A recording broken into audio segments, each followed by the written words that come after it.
Hey everyone, my name is Jit and I'm the founder of Ideas and Inspiration. First and foremost, thank you all so much for being a subscriber of this channel and for being a part of our journey here for the last 4 years, where we bring to you content that has the power to change lives and to improve the quality of living. So I am now actually in my own journey where I'm traveling South America, and I've set aside between 3 to 6 months to do this travel. So I figured while I'm on this journey visiting different countries in South America, why not feature some of the interesting people that I'm meeting along the way who are having their own inspiring stories, or they've got some useful techniques and ideas that they can share that's going to help a fellow traveler, or even someone like who's thinking about traveling, right? So I'm here right now in Quito, Ecuador, and in my trip here, I met this interesting guy. I don't know, it just felt like there was a connection from the very get-go, and we got along really well. And when we started speaking, I found out that he's a breathworks instructor, and so we went on a hike here in Quito together. And I must say, during that hike with the high elevation, it was difficult for me, being someone who's from Singapore, doing hikes in lower altitudes. This was quite tough. But Bjorn was kind enough to teach me some breathing techniques that made my journey easier. So I spoke with him, and he's been so kind to share this technique with all of you. So in the next segment, Bjorn's going to come up and he's going to share with you 2 simple breathing exercises that you can use to master your next hike, your run, or even just to take on the day-and-day stresses of life. So keep a lookout for that, which is coming out right after this video. And if you have not subscribed to our channel, please subscribe to the channel and keep a lookout for more videos that I'm going to be putting up under this new travel series. Bjorn, over to you. Hey there, my name is Björn. I'm a breathwork instructor and an ultra runner, and I'm today in this beautiful Quito surrounded by mountains, and that's the reason why I'm going to share with you today 2 breathing techniques which allows you to master your next hike and run, and at the same time boosting up your entire health for your body. So just thinking about when you're going for a hike, you have two parts of it, right? On one hand, you're having a break. You're chilling out, you're having a rest. And the second part is, of course, you want to move up the mountain. You want to go up to the summit, so you're going to move. You got to hike. So what breathing techniques can you use to really master this hike? Let's start when you're walking. The first technique is that you should adjust your breathing, the inhalation and the exhalation, to your steps. So thinking about you inhaling and you're exhaling. So with every inhalation, you're counting also the steps you're taking, as well as you're counting the same steps when you're exhaling. So how many steps should I take per inhalation, or how many steps should I take for the exhalation? Honestly, this really depends on the region, on the path that you're walking on. For instance, if you're walking on a really flat path, or your lungs allow you to inhale and exhale for a longer period of time, because the running and the walking and the hiking is not that exhausting for you. And every time when it's not really exhausting for you, you can take longer inhalation and exhalations. So for me, I really prefer inhaling and exhaling 3 to 4 steps when it's kind of flat. When it's getting steeper, I definitely have to adjust my breathing. So I definitely have to lower down the amount of steps I'm taking per inhalation and exhalation. So if it goes up steeper and steeper, I inhale for 2 steps, like, and I exhale for 2. So the amount of steps, again, always depends on the steepness of the path that you're going to. The second question is, how do I breathe? Should I breathe through my nose, or should I breathe through my mouth? In general, nose breathing is definitely better for you. Why? The nose, it moistens and it warms the air you're inhaling through your nose. So it adjusts it more to your body temperature, which makes it easier to being transformed within your body. Second, it's using as kind of a cleaning system, because we have all this tiny hair within our nose which are used to clean the air that we are breathing in. And we all know, when you're looking around with all the cars, with all the traffic around, there's so much trash flying around the air, and we don't want to have that within our lungs. And the third benefit is that breathing through our nose increases the nitric oxide, and this helps us to transport the oxygen from the blood into our cells. So only breathing through our nose, if you're gonna try it out, is definitely difficult, because breathing through our nose while walking, while hiking, is more difficult than breathing through our mouth. So what I can recommend you guys, as long as it's flat, try to inhale and exhale all the way through your nose. When it gets steeper, change and switch to mouth breathing. And again, don't forget counting your steps while inhaling and exhaling. So now we have the walking part. What if we're having a break? When we're having a break, we're normally really exhausted, our heartbeat is really high, we feel stressed, we feel just exhausted, and we just don't know, oh, can we really finish this run? Can we really finish this hike?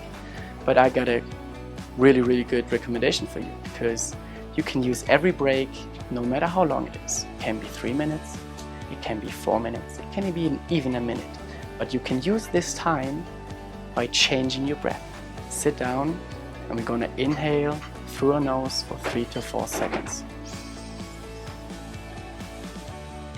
But the thing is, we really want to breathe all the way down into our belly. So first filling our belly with air, and then filling up our upper chest. And then exhaling for at least double amount the time. So for instance, if you're inhaling for 4 seconds, you want to exhale for at least 8 seconds.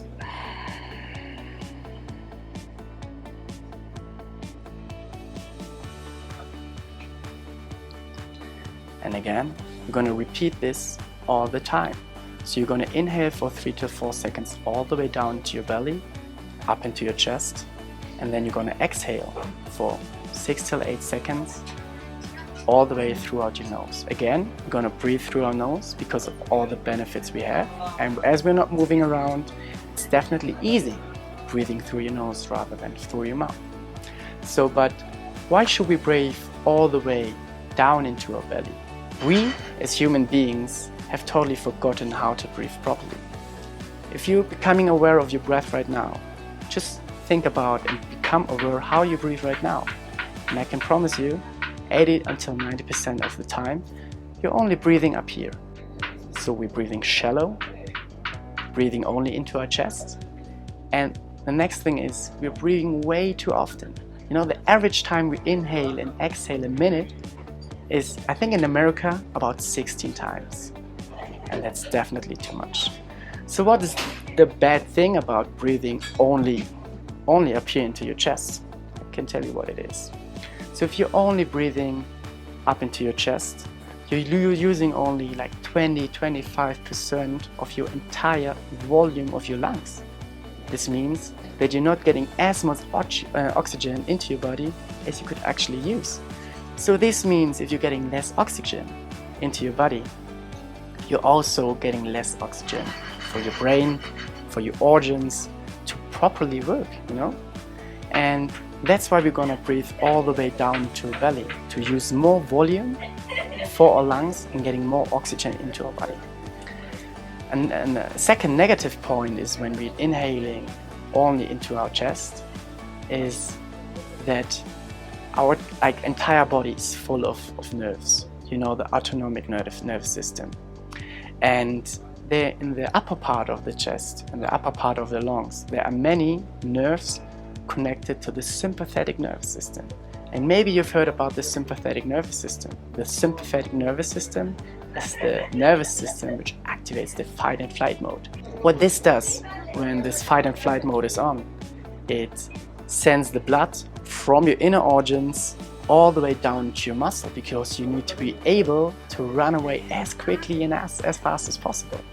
But what does it mean if your blood is all the way down into your muscles? It means that there's less blood for your brain to think, and less blood for your organs to work properly, for instance to digest.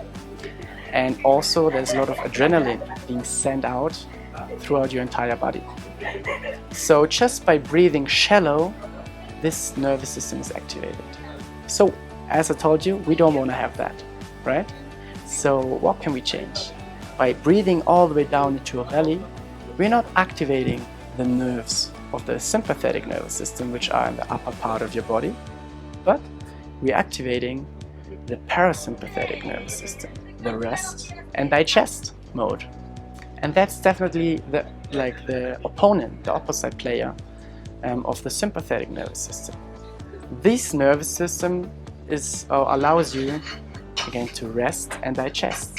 So it brings peace into your body, it reduces the amount of adrenaline, and it stimulates the vagus nerve. And the vagus nerve is a really big nerve and huge nerve within your body, and is mostly located in the lower parts of your belly. So if this nerve is getting activated, it reduces the stress in your entire body, and that's what you want to have at your breaks, right? At your breaks, you want to lower down your heart rate, you want to rest, you want to reduce the stress, you want to reduce the inflammations within your body. So just by inhaling all the way down into your belly, you activate this parasympathetic nervous system, and you're getting from out of the fight and flight mode, where everybody's stressed, full of adrenaline, to the more relaxed and calm mode. And you can also use it not only when you're hiking or when you're running, but think about moments where you're really stressed. Just think about your work, like if you have an important meeting, if you just came out with a meeting with your management and you're super stressed. You can use this breathing method in all ways, because it's working all the time, no matter where you are, no matter what you're doing, no matter how much time you have, right? So this breathing technique allows you to reduce the stress in your body, lower your heart rate, and in the end, just make your entire body healthier.